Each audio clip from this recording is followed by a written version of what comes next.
So good morning and welcome to the webinar series provided by the Mahwah Regional Chamber of Commerce. Today's webinar is sponsored by RD Legal Bookkeeping. They manage your business finances so you can focus on increasing your bottom line. Additional sponsorships are available for members only, and if you're interested or your company is interested in sponsoring a webinar, please give the Chamber office a call. Today's webinar is presented by Rita Witherly, the Managing Partner at Mozen Inc. She's a business coach and a trainer, and she's going to be telling us all about how to sell smarter. So, Rita, welcome. Thank you so very much, David, and good morning, everyone. I'm so glad that you were able to come and join us here. We are going to be talking about sales, and you can see from the slide in front of you that the topics we're going to cover are sales basics, sales process, and sales strategy. And sales strategy in particular because we realize that business around us has changed, the world has changed, and our sales strategy has to also change and adapt to it. We're going to talk about FABs, or features, advantages, and benefits of our products and services. And we're also going to be talking about the hero model. And you may not be familiar with that today, but you will be by the end of the seminar. And we're going to end with sales tips and techniques to ensure your sales success. Hopefully, if you're in sales, you feel that sales is fun. It's definitely dynamic and lucrative, but only if it's done right. Everyone may not feel every single day that sales are fun. But if you enjoy working with people and connecting with them, it really enhances your success. You find that enjoyment. And let's face it, you're at work 8 hours a day at least, so you might as well be enjoying it. So if you're running into problems or barriers, we're going to be able to help you with a number of those. And if there's anything in particular, feel free to put that in your questions, and I'll gladly address it at the end if you're having particular problems. So recently we realized that selling has changed. Why? Because the last few years our customers' businesses have changed. They have less money, less budget. Oftentimes there are more people, stakeholders, that are involved in making the decision. And they are more risk-averse than ever before. So as we think about it and we look at selling, it's not about the product or the service you're selling. The focus has to be on building the relationship with the client. And it needs to think about and really be focused on what is the customer's problem? And more specifically, what is the pain that they're feeling today? So when we talk about how this impacts your sales strategy, our clients, customers, go through life just like everybody else, and they're as busy as everybody else is, and the goal then is to help them solve their problems. And it's not just any problems, but the ones that are causing them the most pain. The value of that also is it's a catalyst to move them into making a decision. If you hear clients talk about price, the reason that they're talking about price is because they don't feel there's a differentiation between the product or service that you're offering and someone else. And at that point, your biggest competitor is that they are unable to make a decision at all. So again, the value and the focus is relationship building with a client. And then the second part of it is to understand their needs. And as part of what we do as salespeople or account representatives, we go through what we call a sales process. And if you look on the right side of the screen, you'll see that there's 7 steps. The first one is prospecting, and then we look at approach, interview, proposal, demonstration, negotiate, close, if you will, and support. You all should be well aware of what those steps are for you.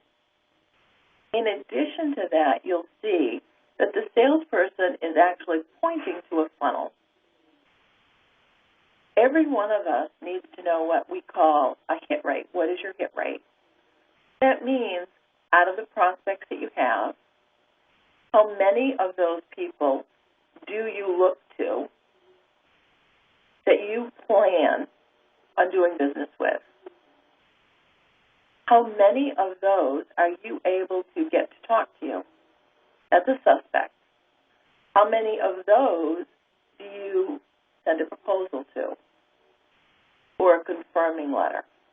Then how many of those do you close? That hit rate is something you always want to look at. So as an example, my hit rate may be 5. I also know what my average sale is. So if I have a quota or an amount that my boss wants me to hit, and I know what my hit rate is, I know how many cold calls I need to make, what my average sale is, so that I know that I'm going to be able to hit that number very easily and generally exceed it. So it's a concern always to be aware of it. And for me personally, I also want to understand how to improve what I do on a daily basis. If I don't understand what the process steps are, I may find that I get stuck on one of them, or my sales don't move forward. One of the things that the brain does better than anything else is see patterns. Our goal is to help you see what your benchmarks are today, where the patterns are of where your barriers tend to stop you from getting the success that you want, so that you can continually improve it.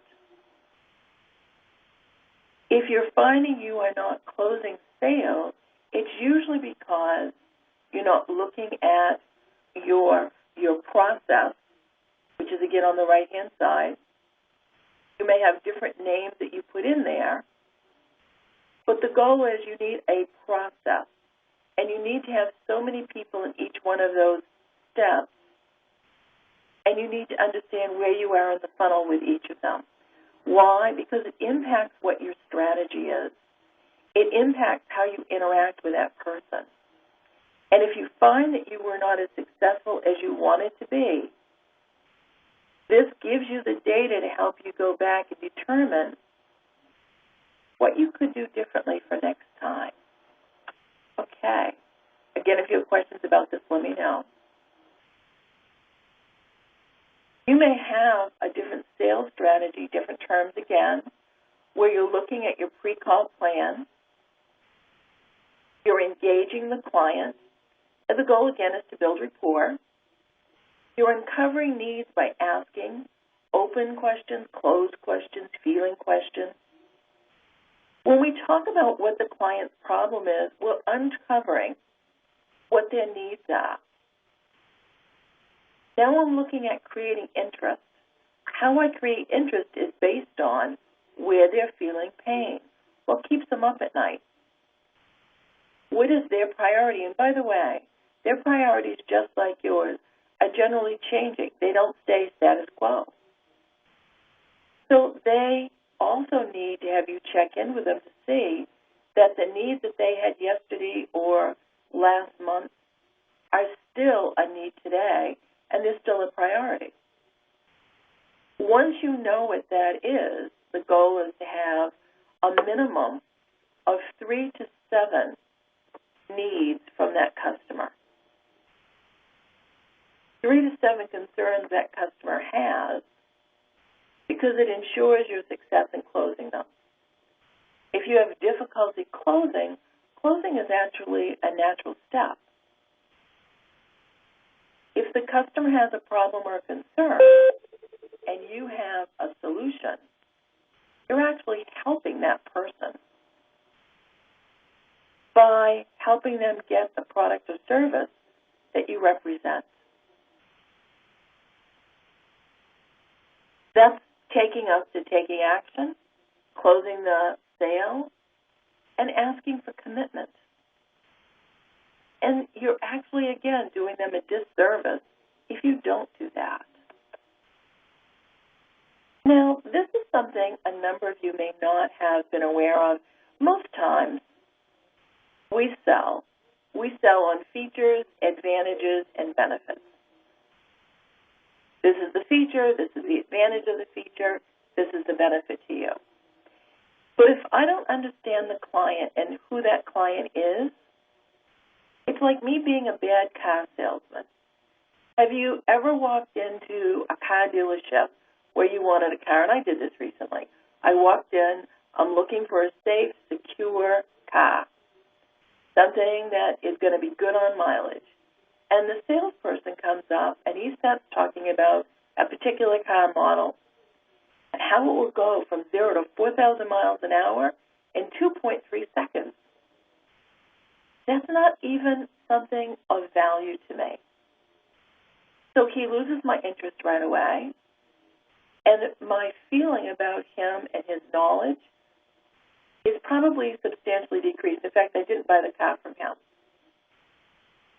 So features, advantages, and benefits are important, but you need to know what their problem is and what the priorities are.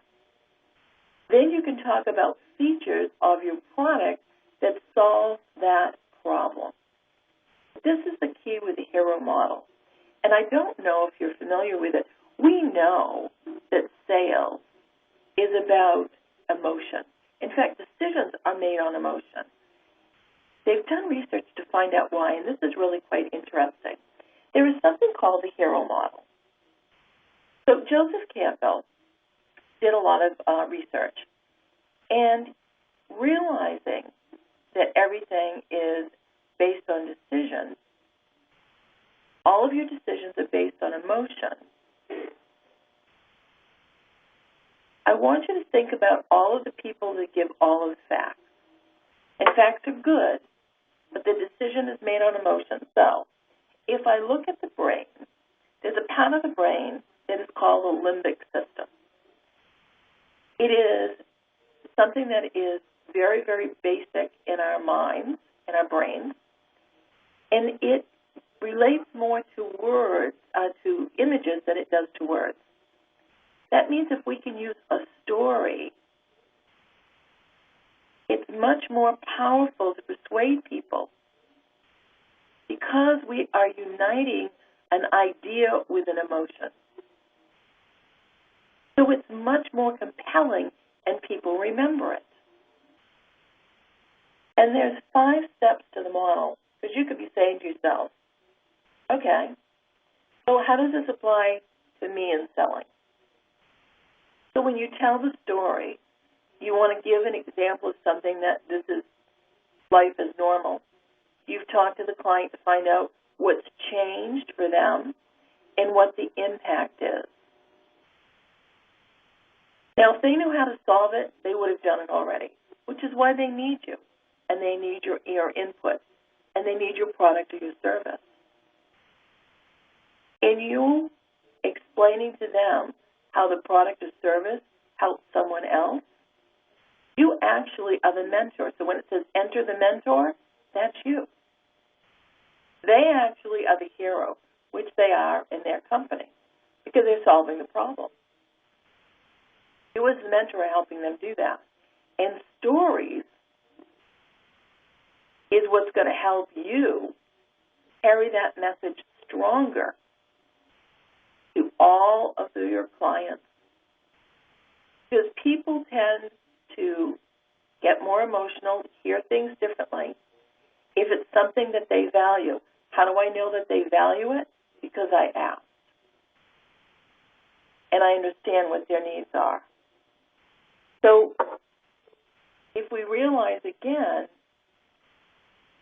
that it's emotion, that it's storytelling that makes a difference, I'm less likely to get caught into the trap of just presenting facts and figures.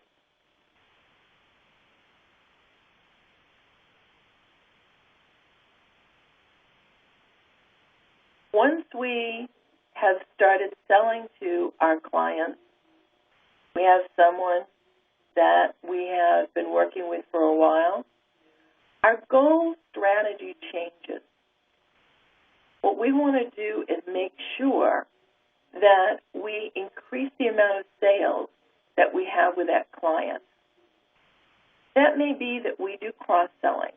So as an example, if we're selling them hamburgers, that we look at our products or services, and now we talk to them about French fries in this case. Again, it's the qualifying questions that I ask to find out, would French fries be of value to them? They may not know we have French fries available, or they may not know they have a need for the French fries. And that comes about from the qualifying questions, the open-ended questions, closed-ended questions, and feeling questions that we use to help understand what their needs are. We also do what's called upselling. So if they're buying already hamburger, French fries, I'm going to send them an additional, sell them an additional hamburger, French fries, soda, and ice cream. And the goal is, again, the strategy I look at to make a quota or to penetrate a market. So I'm not sure what strategy or sales strategy you're looking at or account strategy, but maybe it is your value-added selling. Now, value-added selling is also, what is your proposition statement? What's different from you and the service or product that you sell from everyone else? And if you listen to what people say, everybody sells and everyone says, but I care about my clients. We have excellent products. Your goal when you think of your value statement is to say something different than everybody else. A different phrase, a different way. You have to differentiate yourself from what you say and how you say it so that people remember you, so that people will remember your product and your service.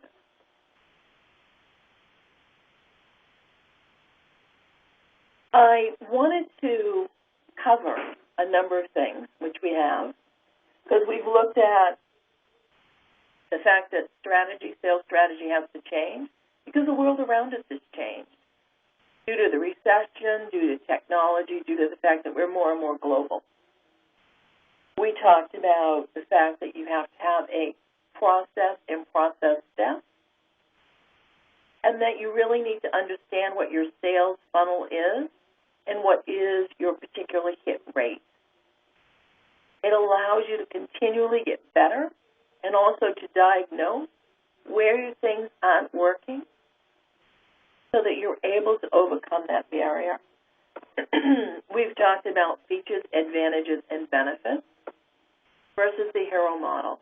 And the hero model, again, is connecting stories to your product or service because the brain remembers them better. And it's a catalyst for people to make a decision, a buying decision, because buying decisions are made on emotional, not logical content. Now, it's important to have the facts and figures, but you bring those in after they've made the decision, right? So I'm going to end with selling success tips. It's absolutely critical to understand what your strategy is. And then based on whatever your strategy is, to plan your sales versus winging it. So many salespeople that I have trained, they don't think about what they're doing every day or how they're doing it. And their success actually shows that. To also understand who your customers are and who the stakeholders are, the people that are making the decision. Is it just the person you're talking to, or are there more people behind that that are actually going to have to buy off or sign? There's only one time you can find that out, and that's before you close the sale. And there's a way that you would ask it, and the way that you ask it is very plain and simple. And you can only do it, remember, at one time. And you would say it like this. If you were going to buy my product or service, is there anyone else that would sign off on it? Now, if I'm not selling the product or service yet, they're going to be much more apt to tell you, oh, yes, it's so-and-so. If you're selling the product, they're less likely to tell you because they don't want you going to that person. But it lets you know that you have to do some work there. We talked about using open and closed-ended questions. Open questions start with who, what, why, when, where, and how. Closed-ended questions you use to specify, to validate information, or if somebody gets off track, to bring them back on track. Feeling questions. That's where you discover what the client's problem is and how big the pain is. Now, active listening is really listening to what they say. And it's just not listening to what they say, but it's the words that they use to say it. Whether you're aware of it or not, we all have a vocabulary. And some of the words change every year, but we all use different words. I actually jot down the words that that person uses, so when I'm selling them, I'm using more of their vocabulary than mine, because their words resonate stronger with them than they do with me. If I'm reiterating information they talked about their problems and the pain to them, I'm using their examples because that resonates stronger with them. I now am going to connect how I can solve that problem with your product or your service. Now it's a natural flow to ask the closing question and complete the sale. And by the way, he who does not ask does not receive. So the goal is to ask the closing question and realize that you actually do your client and yourself a disservice if you don't ask, if you don't help them solve their problem. Okay, so we have we've come to our question and answer period. So let me see what we have for questions. Yep. So can closing a sale too early hurt future sales before building that relationship? No, closing the sale too early, the only concern I have about that is if you do not have enough key points of what's in it for them. So let's say as an example, you hear the person and they say, oh, I have a need for a pen that writes on a piece of paper. I say, great, I have a pen that writes on a piece of paper. This would be perfect for you. But you didn't qualify them deeply enough. And they don't want one that just writes on paper. So when they throw up a barrier to say, well, the price is a little high, if I don't have other things to show them the value, because the only time they say the price is too high is if they don't understand the value of the product or service. If the product or service solves the problem that they have, you'll find that that price concern tends to go away, or it's just part of what they say. It's part of the game. And then you have a choice of hearing it or not hearing it. So it's not that closing a sale too early can hurt future sales, but closing a sale too early can hurt that sale. If you are always touching base with your clients and they've bought something for you, but the goal of me reaching out to these people is for the relationship it can hurt the relationship because I'm continually building it. I'm building it by touching them on a regular basis. And if you just think of plates spinning on a stage, that's all of your clients. Some you need to touch more often than others, but you always need to build a relationship and keep in touch with them. I hope that makes sense. If not, send me another question on it. Let's see. How do you find prospects to sell to? Well, it depends on the product that you have. Whatever product or service that you have, you know what your product or service will do. Once you know that, then you know the people who are there to use it. Types of people, now all I have to do is look at where would these people generally be. For instance, one of the great places of meeting people and networking, people buy from people, and people buy from people they know. So one of the best things that you can do is network. That means if you go to chamber meetings, you go to chamber functions, if you go to other places where you know your buyers are going to be. The goal is to really understand who your buyers are, and that's another reason to understand stakeholders. Who are the buyers and who are the stakeholders, and where do they hang out? Where do they go? Where can you go to be there as well? How would you know that? Again, it comes to asking. Your current clients, ask them to tell you the functions that they go to, the chamber meetings or the conferences or the types of training programs. What you're looking for is to find out where there's a number of those people in one area, one group, so that you can utilize your time more effectively. And again, people buy and recommend from friends or acquaintances or business professionals that they respect. And it means more that you have been recommended by someone else than a cold call. Now, you can cold call them, but that's harder to get in today, especially because people are really busy. It used to be that people would pick up the phone and cold call, and nobody really liked that. So you need to be different from everyone else and continually innovate to find ways to help people solve their problems. Okay? I think we've come to the end of our questions. Let me know, David, if there's anything else.